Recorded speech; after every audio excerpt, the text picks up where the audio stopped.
Greetings, and welcome to the 4th episode of This Mod Morrowind. Today we're going to be focusing on creating a landmass mod using the construction set. And this is a bit different from what I was originally planning to do for this episode. We were originally going to continue building our dungeon mod from last time, practicing with a bit of a few different sort of dungeon designs, like with different dungeon tile sets and things like that, but it was requested in the comments section that you guys would actually like to see the creation of a landmass mod, and since that involves an entirely different set of tools, and this is a sort of a tutorial teaching video series, I thought we could cover that today. There are a lot of tools involved with landmass creation, like obviously texture painting, landmass raising, smoothing out the terrain, and Vertex Shading. So we'll be covering all of that today, along with what not to do in landmass creation, and I have to admit, I'm really not an expert when it comes to creating landmasses. Honestly, I've had a lot of bad run-ins with creating landmass mods in the past. I'm not very good at exterior design in terms of, building a landmass from scratch, but we'll see how far we get with this sort of concept in this episode, and hopefully you guys will learn something regardless. I'm not an expert like Melkor Dark or any of the major members of the Tamari Built team or the Skyrim Home of the Nords team. Those guys really know how to make fascinating landscapes and landmasses, but not so much, unfortunately. So, anyway, that's what we're going to be doing today, and you may also notice that there's a slight improvement to the audio here. Basically, what was happening before was that Bandicam was cutting off my audio at random intervals during the video for some reason, so you guys might not have gotten, the entire thing that I was saying. Like, it would just cut me off mid-sentence for no apparent reason. And that was really annoying, honestly. So what I'm doing now is I'm recording the audio separately from the video, which of course involves a few other tricky bits of nonsense, but we'll see how it goes. Hopefully the audio quality is much better now.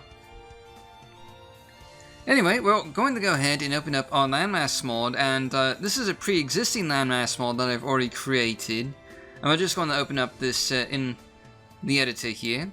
This is actually a landmass mod that I created in, I think it was 2010, 2011. It was right after our release of Justice and Innocence, my last major quest mod, at least before of Dungeons and Abodes anyhow.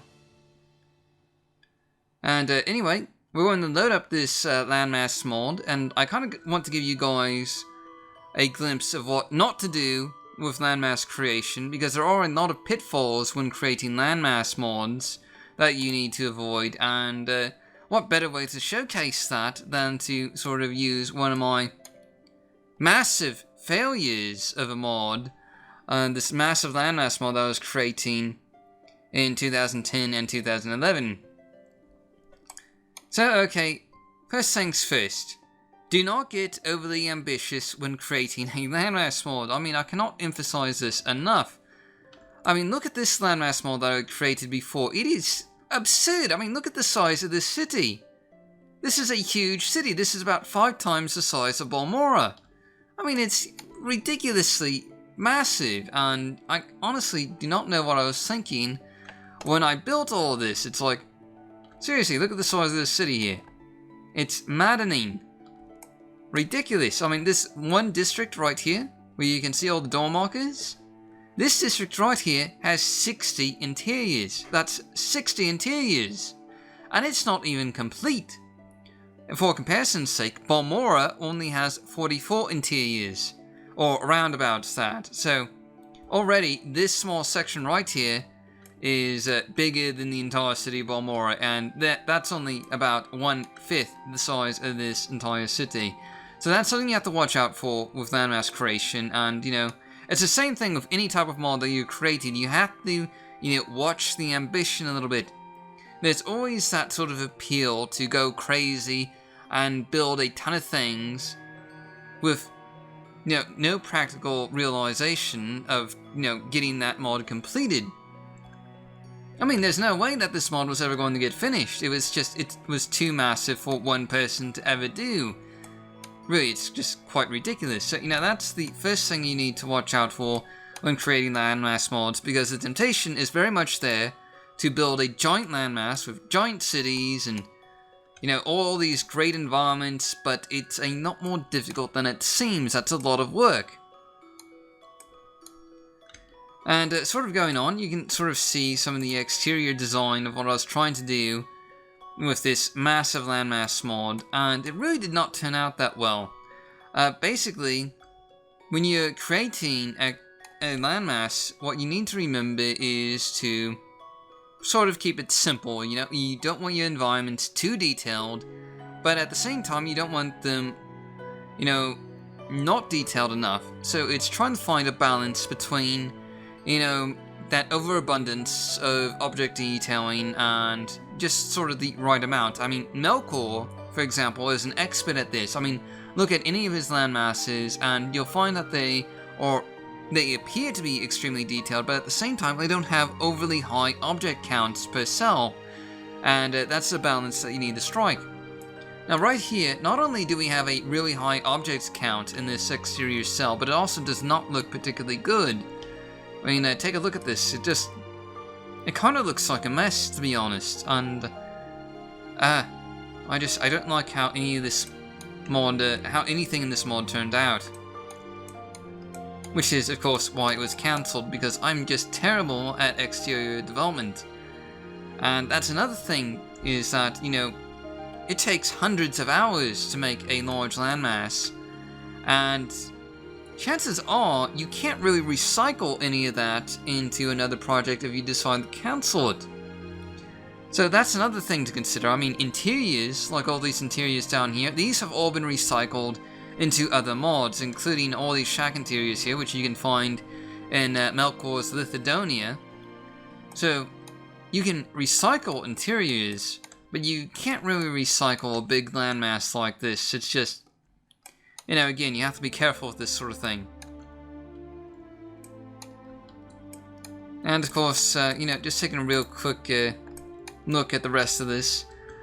You do also have to remember to try and mix and match textures in a logical fashion. There's of course road textures, grass textures, and each region has its own set of textures that you can use. This is the Bitter Coast rock textures up here on top of this hill. And again, I just have to emphasize the fact that I am a terrible, terrible landmass designer. I mean, this environment just does not look anywhere near as good as Vanilla Morrowind, or any other landmass mods for that matter. It just kind of looks like a mess. But we'll be going over, sort of how to do texture painting and how to make a sort of interesting looking ground combination that makes sense logically speaking. And we'll be doing that later on. I just sort of want to give you guys an example of, just what to try not to do. I mean, really, this area doesn't look too bad, but, again, it doesn't really look as good as Vanilla Morrowind. And you'll notice that there are, like levels of texture shading, like, you'll have these texture shading, these sort of lighter colored textures that sort of lead up to these darker rock textures up on top of the hills, and that's, that's a normal thing, really. It's, you have to, sort of gradually go into those textures a little bit. I tried to, build the terrain here based on what I could find in Vanilla Morrowind with the Bitter Coast region and all that. To a moderate degree of success, I suppose. Now, I'm going to take a look at some of these smaller islands, because, to my mind, they're a little better done than that massive landmass. And something you'll notice is that there's a bit of darker shading around a lot of these objects, and that's Vertex Shading. There's a lot of different values you can use for Vertex Shading, and it's really up to you. It varies from region to region. The sort of recommended Vertex Shading values you should use. Usually you'll want to use something a little bit on the darker spectrum. But you can go crazy with Vertex Shading. You can have blue vertex shading or red vertex shading, things like that. And yeah, basically vertex shading is just supposed to add a sort of shadow effect around objects. Before, MGSO and dynamic shadows, Morrowind didn't really have any sort of real-time shadow systems. So vertex shading was sort of a way to mimic the effects of, shadows around objects without actually having any shadows around objects. And you can sort of see that along a lot of these objects here. You're just supposed to paint around each object with vertex shading, and it just sort of adds a bit of darker coloring. My vertex coloring here is particularly dark. I think it's a sort of light grey, so it's a little hard to tell here. But going on to a different sort of island here. Here's another one. This is a Daedric Shrine, I believe. And, this one actually doesn't look half bad, I'm almost tempted to try and save this. Because it looks pretty good, doesn't it? I mean, got a bit of case, like, sort of overgrown feeling to it. It looks nice anyway. But again, you'll notice that the Daedric Shrines also have their own textures. You got this sort of brick-like texture that you can put on the ground around Daedric Shrines, sort of give it a sort of built-over look to it. That's in keeping with the Daedric walls and everything else. And yeah, you'll typically find some textures that are applied to certain types of cities and towns and ruins like this. So there's a whole bunch of different textures, and we'll be taking a look at them in more detail later on.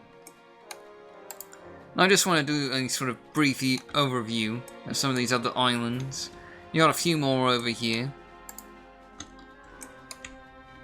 Again, there's some fun things you can do with, the landscape editor and making these islands, and these didn't turn out half bad, I would recommend making, for your first landmass mod, you should make a small island, probably something around this size, or maybe combining these two together to sort of get a pretty good scale of a sort of first-timer friendly landmass mod, or, maybe something a bit more intermediate. We have a larger island over here.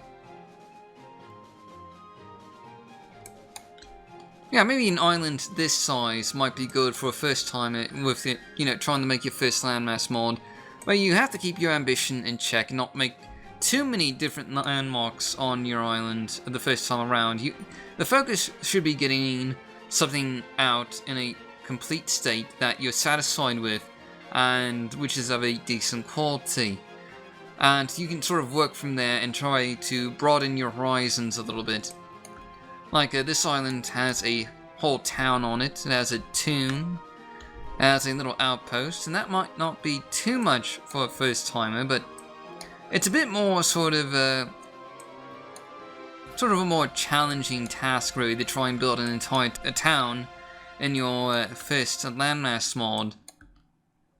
And, actually, looking at all this, I really like all these smaller islands. I'm almost tempted to, sort of divide this all off into a new mod, minus the giant massive city and the whole other landmass part, and just make a landmass mod based off of just these small islands and release it. That might be interesting, but wait, no, bad Dark Elf guy, bad! That's being overly ambitious again. We have plenty of projects to work on that aren't ridiculously oversized landmass mods, so let's just try and focus. Alright, so now that we've, looked at these various landmass examples, I think we're about ready to, make our own little island off to the side here.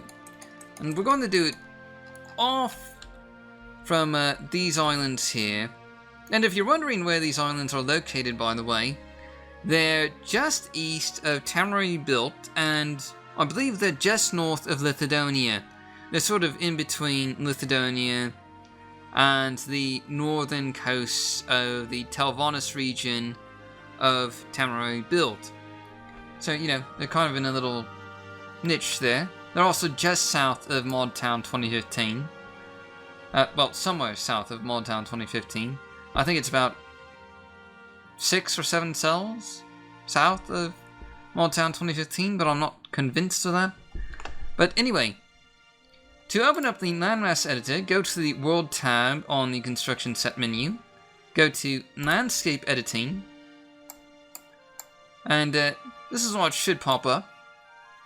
We have already have a bunch of vertex colors and things set to that, and we're going to edit the radius. Now the radius is sort of the size of this little circle thing here, and you can make it, you know, various sizes, and this will just affect the area that you'll be lifting up and changing. So to create a landmass, we're going to lift up with the with the circle here, you know, to sort of lift the terrain off the ground floor of the ocean here until it's above water. And for just starting out, you'll want a large radius, you know, value to sort of make it easier. Smaller values, like with a 1, are obviously more precise. They're not quite so useful when you're just starting out to create your landmass. So 20 is pretty ideal. We're just going to keep lifting the terrain up a bit until we have a small island going on. So let's see, that should about do it. Get a little bit more done. And something else to also consider is that islands don't just suddenly rise up out of the ocean, or, you know, not normally anyway. So they are going to have a bit of a sort of lower area of shallow waters surrounding them usually. So that's something you need to remember to do, is just to sort of create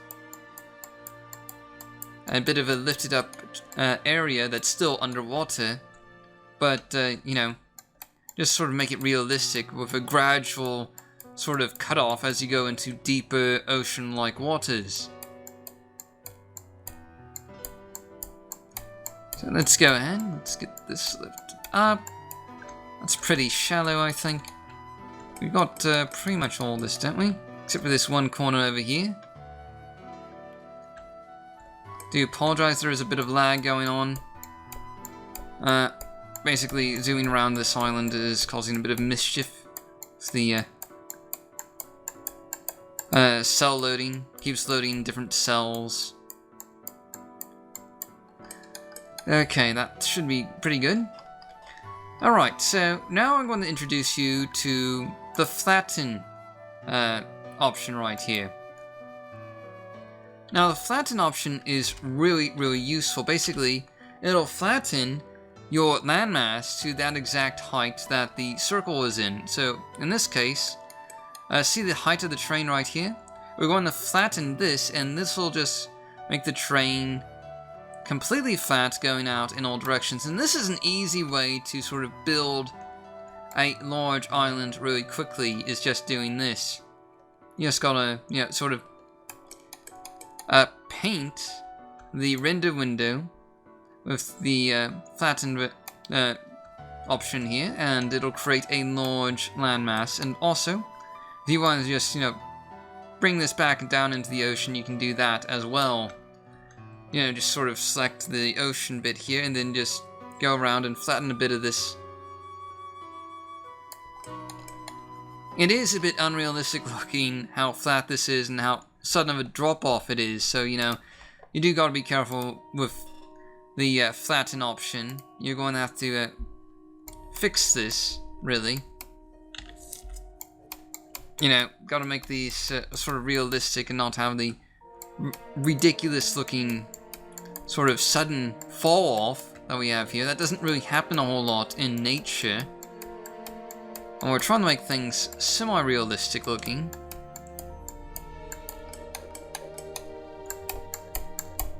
So I'm just going to do that real quick.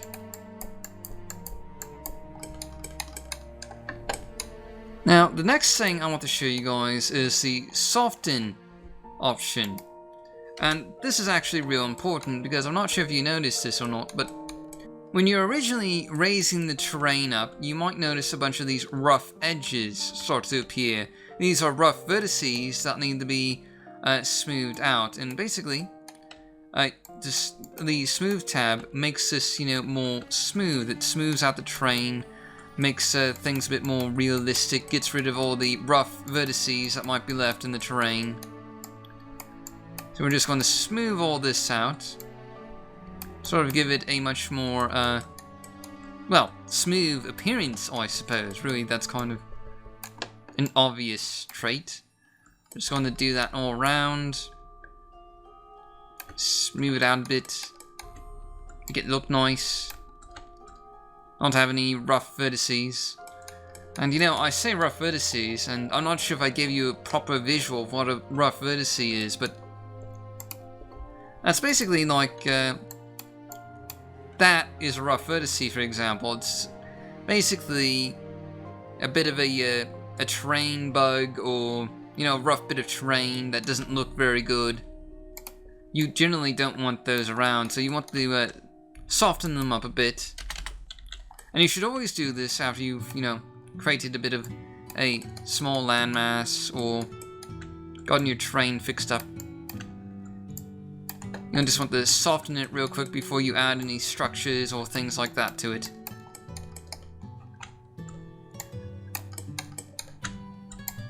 Make it all look nice, a bit natural.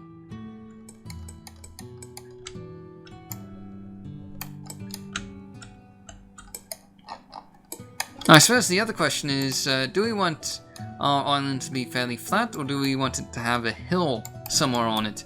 And for the sake of this tutorial video, we're going to try and build a sort of small hill in kind of the middle of this island. And that's just going to try and add a bit of a dynamic nature to the island. We'll probably surround this hill with rocks and things like that. And we might have a cave entrance here or something. Now again, we're going to go ahead and soften vertices. We don't want to completely destroy the hill, because if you leave the softened vertices like on a particular area, it's just going to keep flattening it down over and over again until it's basically back into the ground. And we don't want that. We just want to do a quick softening of the rough edges. There we go. That looks nice, doesn't it? Looks fairly nice, okay. Not too bad, not too rough. Just do a bit more softening up around the edges here.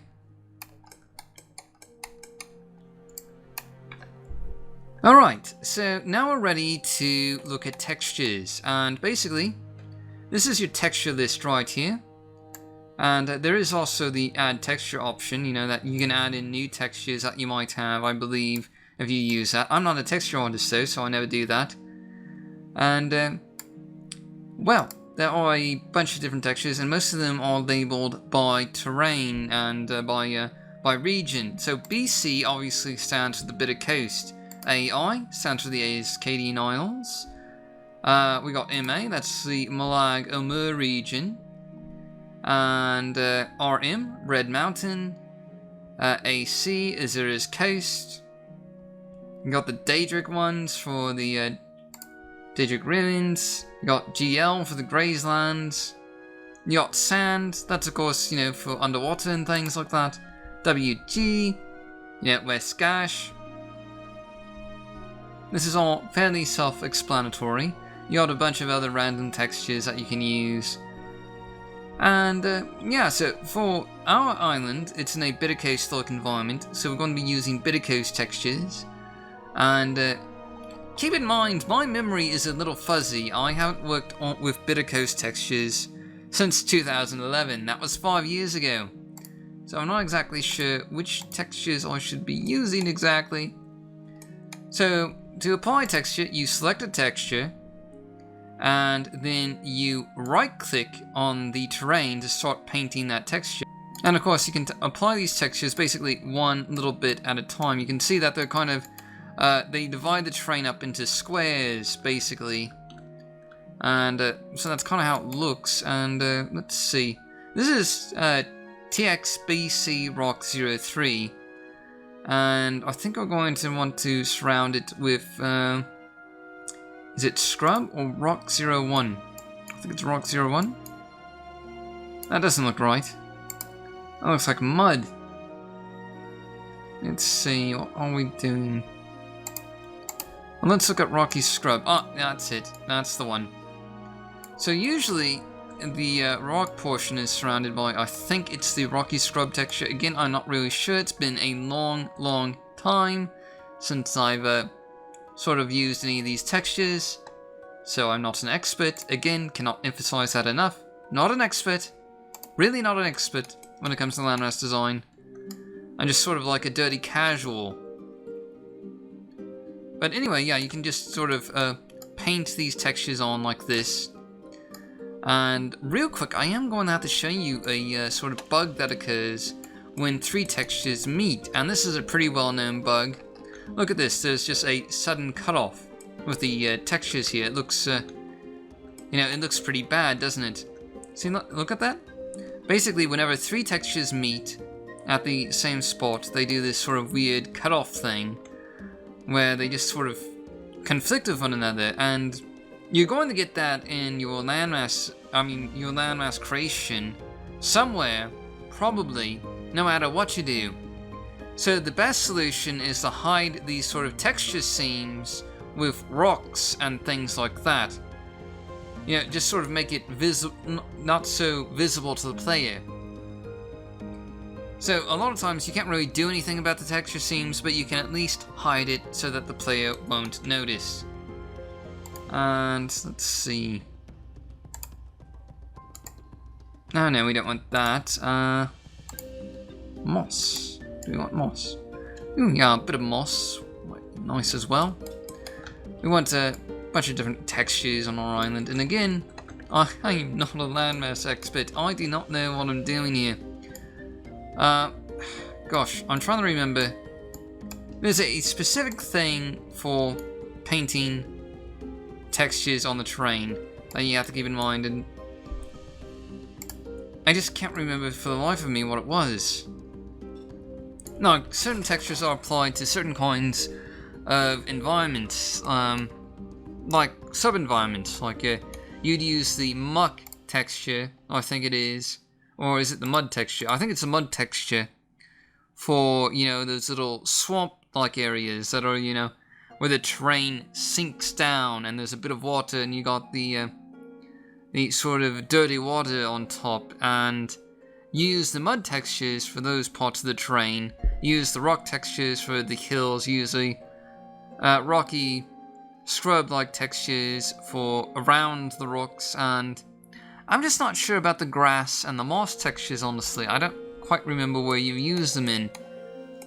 So I'm just going to be applying these textures randomly and hoping for the best that this terrain doesn't look completely awful. And yeah, I'm just going to sort of have a bunch of grass and moss sort of mixed in here and there. I don't want the entire island to be just one texture because that would look really boring, obviously. Don't want that. So we got a bit of moss here and there. A bit of grass. Just going to continue painting the terrain here. Again, don't really know what I'm doing. Point is to teach you guys how to do landmass creation, not to, you know, give you a step-by-step guide for painting with different kinds of textures and different kinds of environments. So it's really up to you guys to just sort of practice around with the different textures and find combinations that you really like and things like that. So yeah, let's see, oh dear. Now let's see, we do need to sort of go around the island here. Gosh, I can't remember if it's mud that goes along the coast or if it's something else. It might be muck. It's muck? No, it's not muck. Undergrowth? No, definitely not undergrowth. Let's see. Bank? Dirt? No. I don't like any of this. Maybe we can just go with the sand texture. I mean, it's not strictly a Bitter Coast related texture. Sand... You actually don't usually find sand in the Bitter Coast region. But for the life of me, I can't think of a better thing to apply around this island here. And, you know, it doesn't have to be strictly like the Bitter Coast. I mean, really, it's up to you. You have creative freedom, after all, to sort of do things the way you want to do them. You don't have to do them exactly like Bethesda did them in Vanilla Morrowind.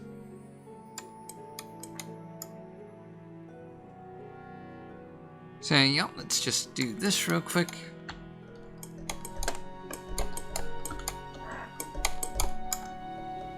You know, I do kind of like the sand texture a lot better than, you know, the Bitter Coast region's default mud texture anyway, so I think this is a good choice.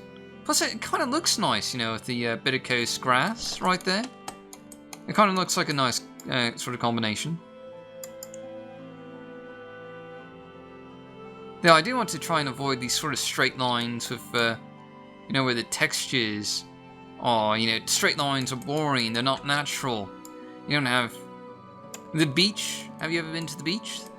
The beach is not a straight line, not normally anyway. So, I'm gonna have to change that with a few different textures here and there.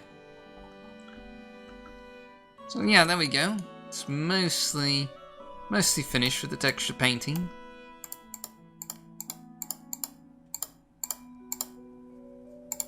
Let's see, what was I using before? No, that's not it. Grass, right. Let's have a little bit of grass right here. Just to sort of give it a bit of variance in the appearance. And that was Sand 02, I think. Where was that? Sand 02. There it is. Just salt. So I want to sort of add a bit more sand over here. And you'll notice we have a ton of texture seams going on right around over in this area, and that's, you know, a bit annoying. I'm going to try and eliminate some of that, I think. Which we can do by just sort of removing some of these other textures and painting them over with sand.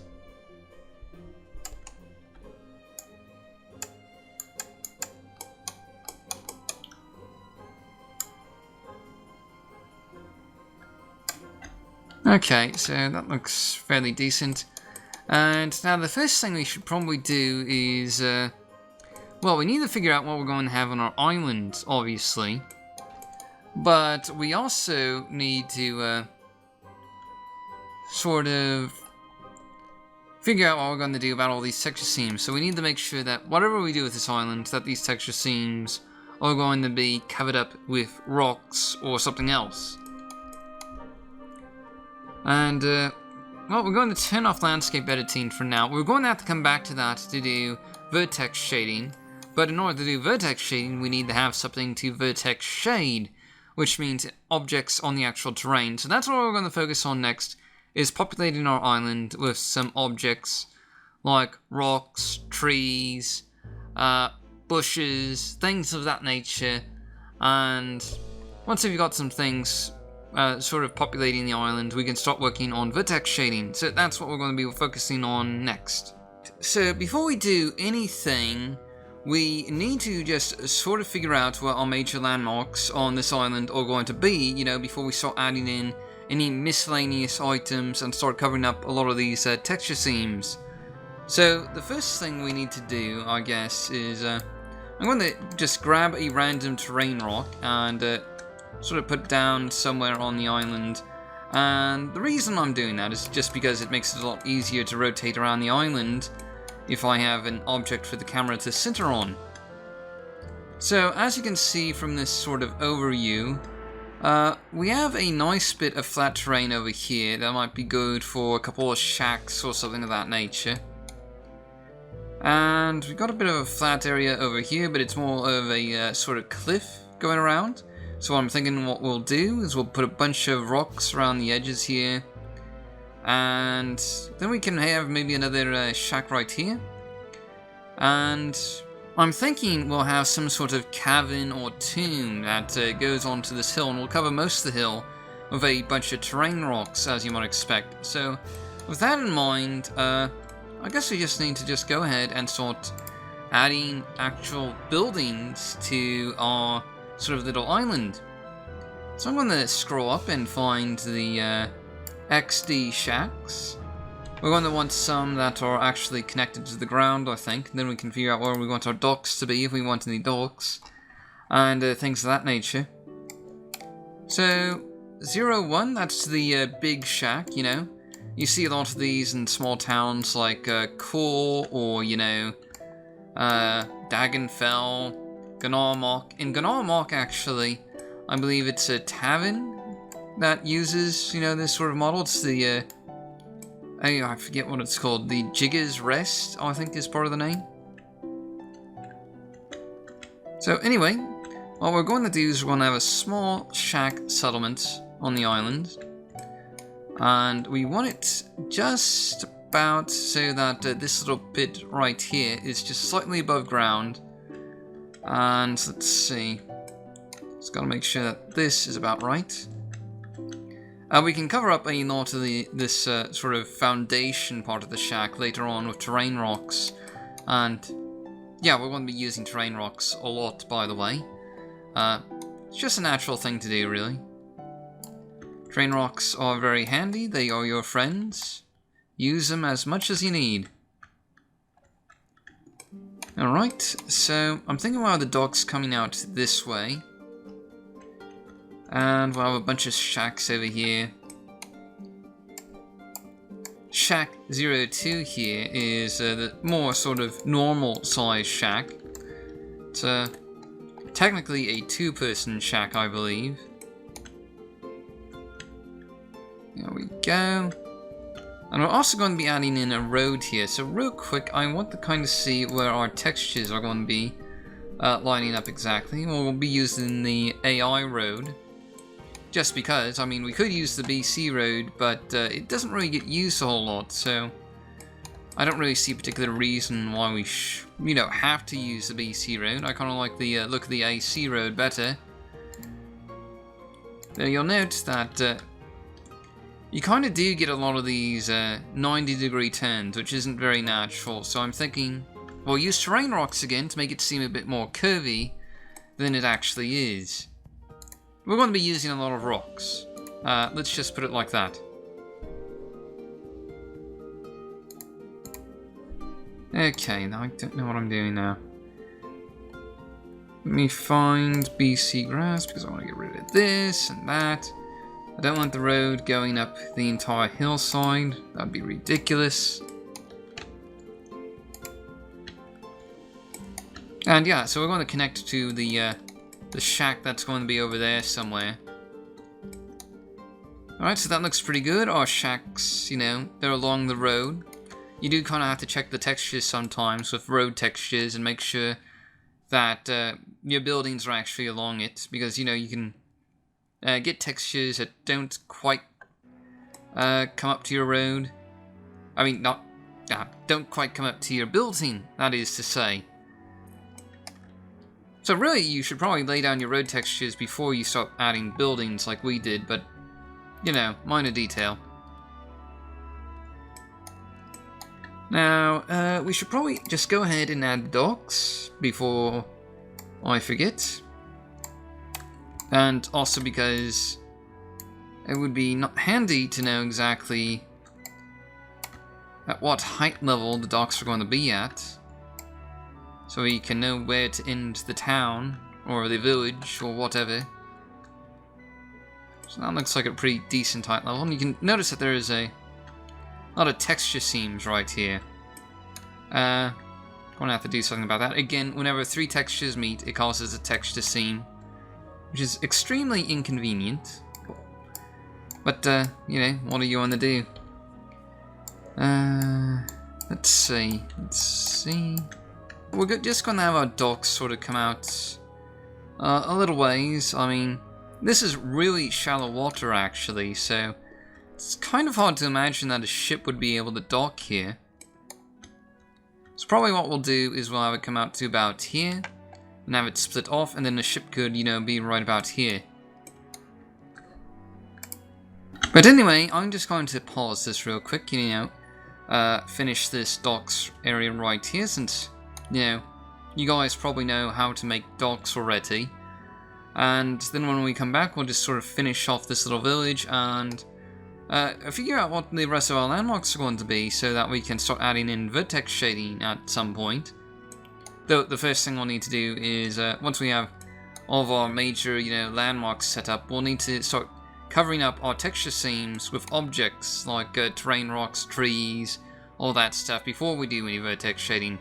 You know, I'd like to get the entire island finished a little bit in terms of object placement before I add the Vertex Shading, because you're supposed to do the Vertex Shading all around objects, and also you're supposed to do it along the sides of the roads here as well.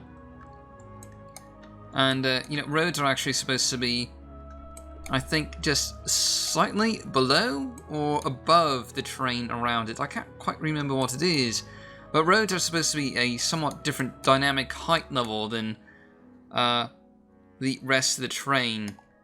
I think usually it's about a little ways above the terrain, you know, so that water can drain off to the sides. You know, that's a typical road design. But I could be mistaken there, so don't quote me on that. Alright, so I finished with our little docks area and started building a small town here that you can sort of see. And I was just sort of putting something together to give this island a little location. And I kind of stopped because I realized we're getting into town design, which I really wanted to do in another Let's Mod Morrowind episode. Maybe we'll do that in the next episode if you guys want, or we can go back to dungeon design. It's really up to you guys.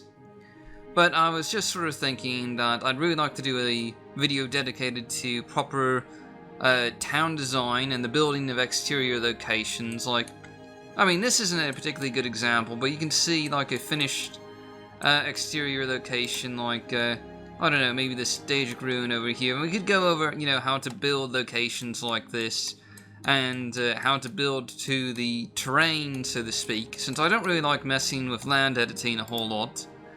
I mean, personally, I'd much rather use land masses that have already been created, like with Vardenfell, and then just build a location to the terrain. But anyway, yeah, I just thought I'd go ahead and put together a small town here, so that we can go ahead and do our Vertex Shading tutorial. And yeah, that's pretty much what we're just going to do, is do a quick tutorial on how to use Vertex Shading. And then we're going to end this video, because I do want to keep these videos a bit on the shorter side. Because, you know, 3 hours, like our last episode, is just a little too ridiculous, I think, you know. I mean, who really wants to sit down and watch an entire 3-hour video of me just rummaging around in the editor? It's not particularly exciting, really. And so we're just going to go ahead and do the Vertex Shading, and that's pretty much it. So, okay, so in our landscape editing tool here, you know, you find that under World Landscape Editing settings. And there's a bunch of options here, and we've already gone over the textures, you know, creating the height levels and everything, building the terrain. So Vertex Shading is basically, it adds shadows, and you can make these shadows basically in any type of color. And you know, I mentioned in the past that Vertex Shading was basically a way for Bethesda to add depth and shading around objects before Morrowind had dynamic shadows. I mean, dynamic shadows weren't added in until Morrowind Graphics Extender and the Morrowind Graphics Extender XE. So, originally Morrowind didn't have dynamic shadows, and so it just had Vertex Shading. And even today, with dynamic shadows, it's still highly recommended you add, you know, Vertex Shading around objects, because it just adds depth again to the to these objects here. It makes them sort of feel more in place and part of the terrain instead of just being plopped onto the terrain randomly. So anyway, we have our landscape editing menu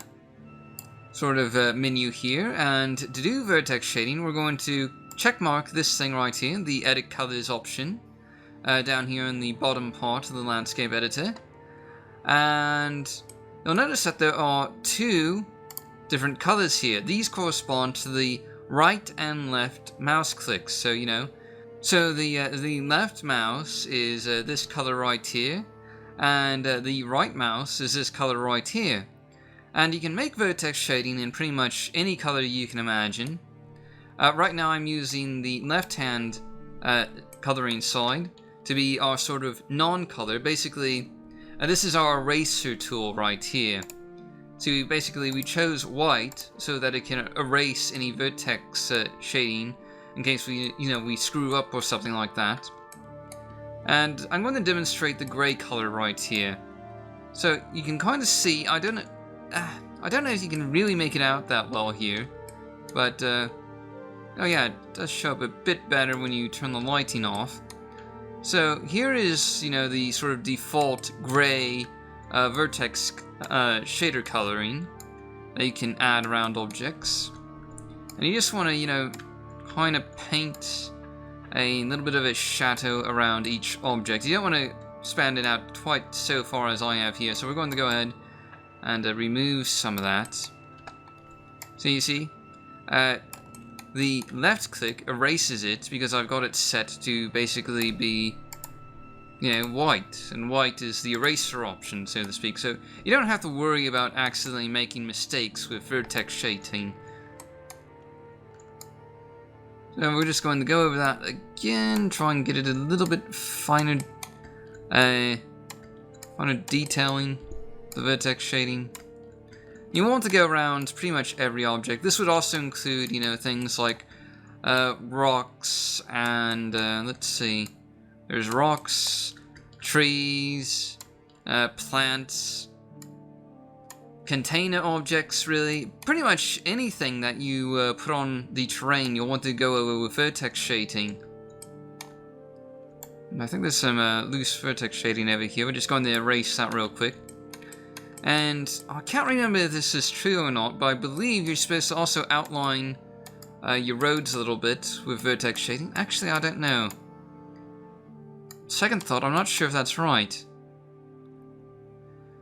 I'm sorry, I used to know a lot more about landscape editing than I do now. But like I said, it's been about since 2011 since I've really messed around with the landscape editing tools. So I can't really remember exactly what you're supposed to do with the edges of roads. I think you can add vertex shading to them, but I'm not 100% positive on that. And if you do, it's probably just a thin layer of vertex shading just along the edges of the roads and paths. And again, do not quote me on this because I could be wrong. I am not a landscaping expert. I have said that a large number of times so far on this episode, and it's because it's very much true. I don't know what the devils I'm doing.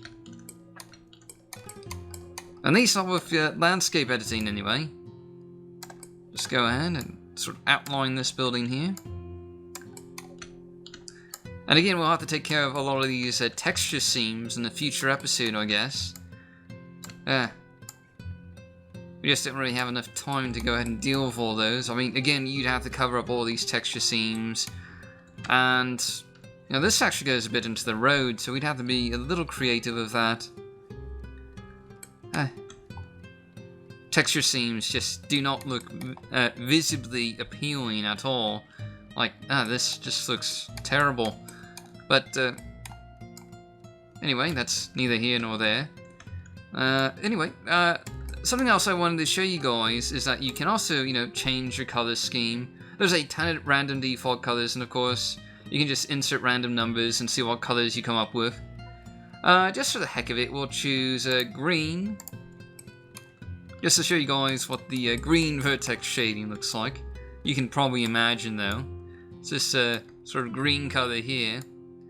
Now, it looks pretty awful, honestly. I'm really not sure where you would use a lot of these different colored vertex shading options. I think for the most part, for most terrain options, you're going to go with a gray, black, or sort of brown coloring for the most part. But I don't know, the green vertex shading and the blue and all these other crazy colors might be nice for like ocean landscapes in particular. If you think about it, you know, having multicolored ocean floors might be sort of interesting, you know, add a bit of some interesting effects to the water, perhaps, you know, things like that. We'll just go ahead and erase this already because it doesn't really matter. We're just going to increase the edit radius so we get a bit more of it. Alright, so that should cover everything. So that's vertex shading. I guess, real quick, we can, you know, sort of pop into game and look at our island and just check out how terrible it looks so far, because it really does not look very good. We can fix a lot of the visual appeal of the island once we start populating it with actual items. But I do kind of want to just go in-game and do a little in-game test to show off how the island looks, and also kind of compare it to one of the more finished islands like that Daedric Shrine over there. So we're going to do that real quick, and then that'll be the end of this episode, and it'll be right about, I think, at an hour to an hour 15 minutes long. That's a lot shorter than last time, but it's still a little longer than I'd like it to be. So, again, my goal is about 45 minutes to 60 minutes in total for each episode, so we'll try and work on that for episode 5, I guess, and see what happens. Alright, so the first thing that I wanted to look at real quick is our little Daedric Shrine Island, you know, to sort of give you guys an idea of what a finished landmass ought to look like. And, you know, I actually think that these smaller islands are sort of ideal for people who are just starting to use a construction set or are new to creating landmasses, because in this case you can, you know, really create a detailed environment on a small island, where as with a larger landmass, you're kind of stretched really thin with trying to sort of give all the proper detailing that you'd like to give to each location. And yeah, you know, I think these smaller islands really work well for that sort of thing. And, you know, this is the sort of thing that I would like to do in a future episode, is sort of do more location detailing, like with the Daedric Shrine here, but obviously more focused towards our town that we started building. Like, we could expand it to include a dungeon on the other side of the island, or something of that nature. But that's for a future episode. For now, let's just take a quick look at the landmass we've created. And obviously, it doesn't really look like much. I mean, there's not a whole lot here. It does have a rather nice looking road, and the vertex shading is really quite evident around these structures here.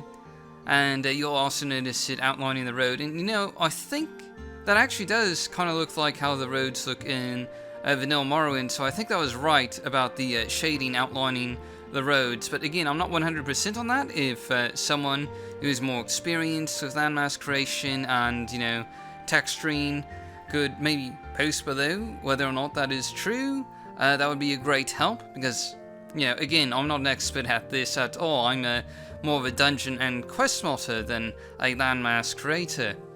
And obviously we still have a few rough vertices here and there, and also a lot of texture seams, and those are pretty ugly looking.